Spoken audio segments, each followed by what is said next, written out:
She discovered it first. The brilliant mind history tried to erase, but couldn't. April 25, 1953. A paper is published in the journal Nature. It's just 2 pages long. It is a simple, almost boring title. But those 2 pages will change everything. Medicine, biology, how we understand every living thing on this planet. That paper is Watson and Crick's model of DNA. A few weeks later, the world starts talking about 2 names. Watson, Crick.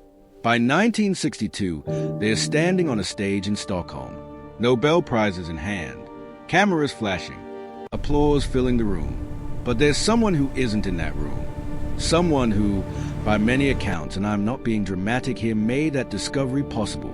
Her name was Rosalind Franklin, and she died not knowing whether history would ever remember her. Today we're going to talk about what actually happened. Not the textbook version, the real version. And I want to warn you, some of what I'm about to tell you is going to make you angry. Because this isn't just a story about science. It's a story about credit, about power, about who gets to own an idea. And it's a story that, in a lot of ways, is still happening today. But here's where it gets interesting. The story isn't as simple as man steals woman's discovery. There's a rivalry with layers most people never hear about. There's an institution that enabled it. There's a moment, one specific moment, where everything hinged on a single image. An image Rosalind Franklin captured. An image Watson saw without her permission. An image that, depending on who you ask, either changed science or stole it. Before we get into it, here are 5 things you'll know by the end of this video. Number 1, what Rosalind Franklin actually discovered. In plain language. No jargon. Number 2, the exact moment her work was used without her knowledge. And who enabled it. Number 3, what Watson himself wrote about her in his memoir, and why it caused a scandal. Number 4, why she may have been deliberately kept out of the loop. And number 5, what scientists and historians say now. Was it theft? Was it just the system? The answer is more complicated than you think. Stay with me. This one's worth it. Early life and rise. The girl who wasn't supposed to be a scientist. London, 1920. Rosalind Elsie Franklin is born into a wealthy, well-connected Jewish family. Her father is a banker. Her mother comes from a distinguished family. They're educated people. Progressive, even for the time. But progressive for the time still means something very specific when it comes to girls in science. Her father didn't think women should go to university. He genuinely believed their role was elsewhere. Rosalind disagreed. She disagreed so completely and so early that by the time she was 15 years old, she had already decided she was going to be a scientist. Not maybe. Not if it works out. She had decided. And nobody talks about this part. She was exceptional even before university. At St. Paul's Girls' School in London, one of the few schools that actually took girls' education seriously, she excelled in physics, chemistry, and Latin. She wasn't just bright. She was precise, rigorous, detail-obsessed, the kind of student who wouldn't let something go until she understood it completely. In 1938, she gets into Cambridge. Newnham College, one of the 2 colleges at Cambridge that would accept women at the time. Let me be very clear about what that means. In 1938, women at Cambridge could attend lectures, take exams, and receive results. But they could not receive a degree. Not a real one. Not an official Cambridge degree. They had to wait until 1948, 10 years later, before Cambridge would grant degrees to women. So Rosalind Franklin studied at one of the greatest universities in the world and graduated without the certificate that would have proved it. This is the part that shocked me. She got her degree retroactively, years after she'd already been doing world-class science. Coal, crystals, and a rare gift. After Cambridge, she does her PhD on coal. I know, it doesn't sound glamorous, but her work on the microstructure of coal, figuring out how carbon atoms are arranged, is genuinely impressive. And it teaches her something crucial. X-ray crystallography. This is a technique that will define her career. And ultimately, the technique that will put her at the center of one of the greatest controversies in the history of science. X-ray crystallography works like this. You take a molecule, you crystallize it, you fire X-rays at it, and the X-rays scatter. The pattern they make when they scatter, called a diffraction pattern, tells you something about the shape and structure of the molecule. It's a bit like using light and shadows to figure out the shape of an object you can't directly see. Franklin becomes one of the best in the world at this. She moves to Paris for 4 years, works at a research institute, publishes important papers, builds a reputation. By the time she returns to London in 1951, she's a recognized expert. She joins King's College London. She's given a specific assignment: use X-ray crystallography to study DNA. Before we get into the King's College drama, who do you think history will remember from our time? The actual discoverers, or the ones who know how to market their ideas? Tell me in the comments. Now here's where the story gets complicated. Because King's College already has someone working on DNA. His name is Maurice Wilkins. And through what appears to be a fundamental miscommunication, possibly from the head of the department, Wilkins thinks Franklin has been hired as his assistant. Franklin, for her part, believes she's been given her own independent research project. This misunderstanding will poison their working relationship for years. They barely speak. They avoid each other in the corridors. And while they're at war within the same building, 2 other scientists, at a different university entirely, are hunting the same prize: the discovery and the rivalry. 2 labs, 1 race, different rules. Cambridge, the Cavendish Laboratory. James Watson is 23 years old, American, ambitious to the point of recklessness. Francis Crick is 35, British, a physicist turned biologist. They decided they want to figure out the structure of DNA. The problem? They don't have the data. They are trying to build a physical model like actual metal rods and spheres and make it fit. But you can't build a model without knowing the measurements. And the measurements, those are being produced at King's College by Rosalind Franklin. But here's where it gets crazy. Watson and Crick were actually told to stop working on DNA. Twice. In late 1951, they'd made an early model and it was wrong. Embarrassingly wrong. The backbone was on the inside, the base is on the outside. It didn't fit the data. Franklin, when she saw it, pointed out the errors immediately. She was right. They were wrong. Their supervisor told them to stand down, move on to other projects. They didn't. Not really.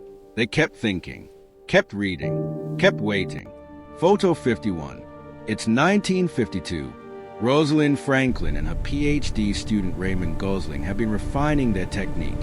DNA, it turns out, can exist in 2 forms, a form and B form. Franklin had been focused on the form, the drier, more crystalline version. Methodical, careful, building towards certainty. But the B form, the wetter, more biological version, gives a different, cleaner signal. On May 1st, 1952, Gosling captures an X-ray photograph of DNA in its B form. They call it Photograph 51. It's arguably the most important photograph in the history of biology. It shows something remarkable, a clear, unmistakable X pattern in the center of the image. To anyone trained in X-ray crystallography, the X has a single, specific meaning. It means a molecule is a helix, a spiral. Franklin knew what she was looking at. She recorded it carefully, put it in a drawer, kept working. She wanted more data. She wanted to be sure.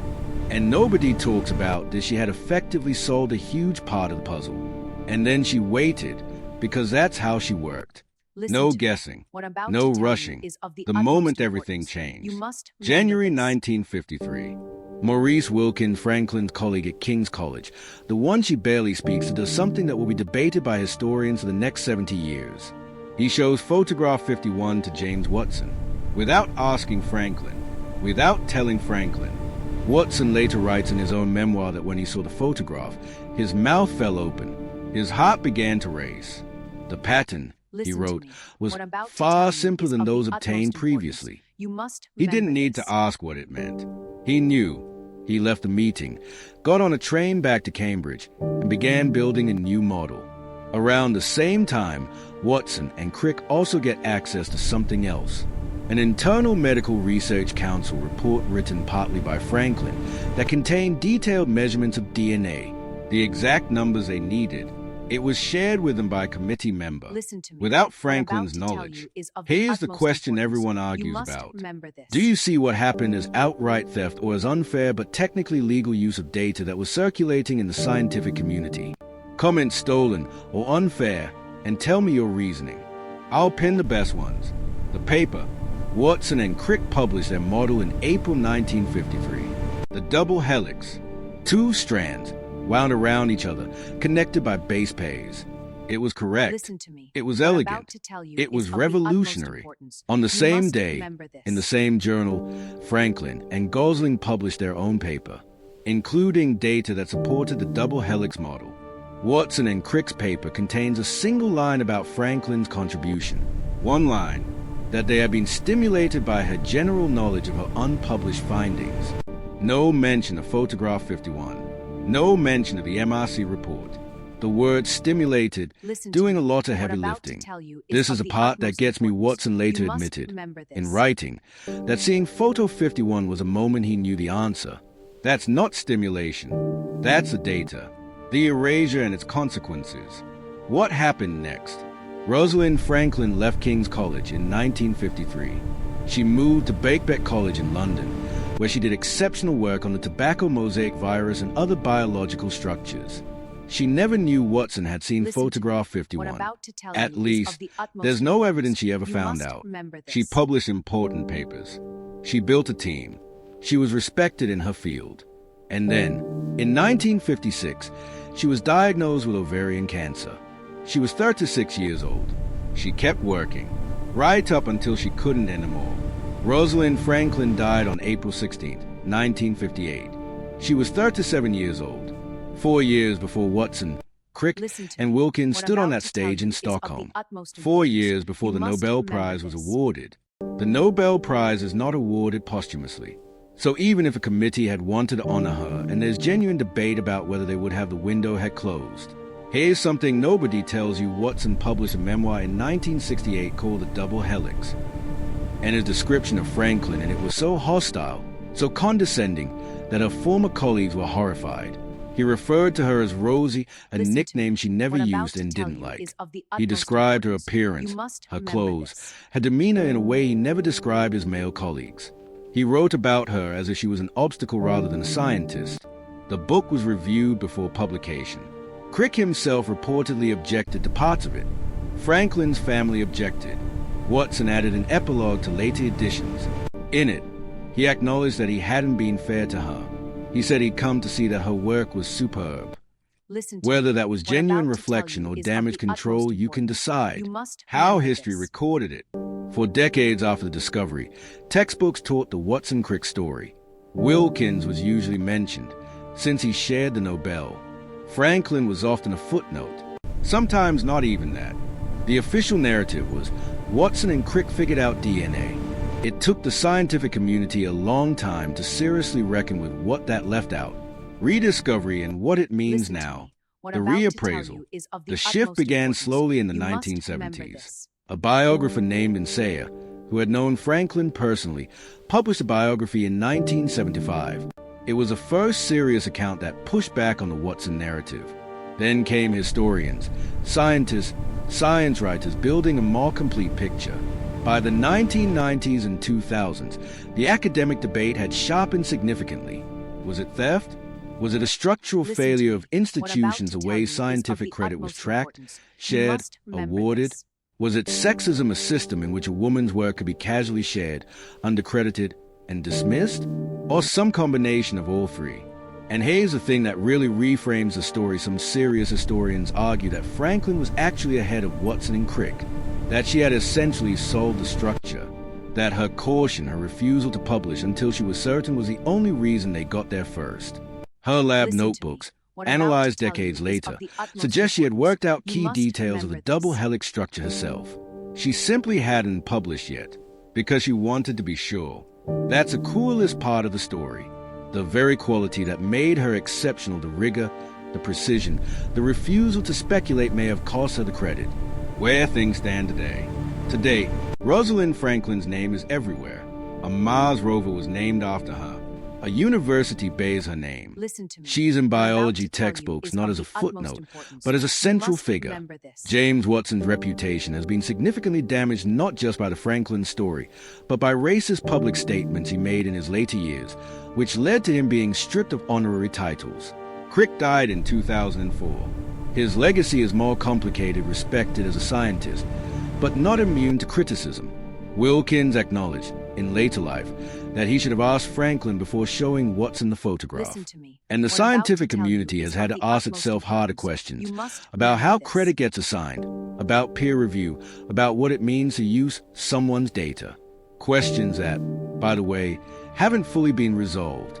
Here's a twist I didn't expect when I started researching this. Watson and Crick's paper technically cited Franklin. Sort of. And that one footnote became the basis for decades of arguments that everything was above board. Think about how much weight one sentence can carry Listen when it's to in the me. right What I'm journal. about to tell you What is this of the means utmost beyond importance. science. You must Here's what I remember keep coming this. back to. Rosalind Franklin didn't die in obscurity. She died working. She was doing serious, respected science until the end. She wasn't erased from history while she was alive. The erasure happened slowly, in the retelling, in who got the prizes, in whose name got repeated, in whose photograph ended up on the cover of the textbook. And that's actually more unsettling than a simple story of one What I'm villain about to stealing tell from you one is of the victim, utmost because it importance. means the You must system did it, remember this. not one person. A whole set of norms and assumptions and institutions. Norms that said a woman's data can be shared without her permission. Assumptions that said the person who builds a model gets the credit, not the person who produced the evidence. Institutions that said, here's your lab, now stay in your lane. You could remove Watson from this story, and the same thing might have happened. Someone else would have Listen seen to the me. photograph. What I'm about to tell The you system is was of the designed to utmost produce this importance. outcome. You must remember Speech balloon this. engagement prompt 3. Do you think Rosalind Franklin should officially be listed as a co-discoverer of the DNA double helix, the same way Watson and Crick are? No fence-sitting. Comment yes or no and tell me why. Outro 25:00, 25:30. Pull back. Slower music. Let it breathe. Rosalind Franklin was 37 years old when she Listen to me. died. What I'm She had about been to tell doing you is of the world-class utmost science for importance. 15 years. You must She remember published this. over 40 papers.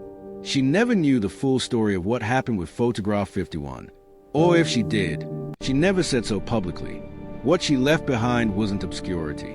It was data, evidence, Listen a to me. body of What work I'm that the about to science tell you literally is of could the not have utmost happened importance. without. You must History has a remember way of this. eventually finding the people it tried to bury. It found Rosalind Franklin. The question worth sitting with is, who else is still waiting? If this video made you think, share it with someone who'd appreciate it. These stories deserve more than a single viewing. And if you want to go deeper, there's a video on this channel about another erased figure from history, someone whose story has a very different ending. Click Listen that to me. watch What I'm next. about to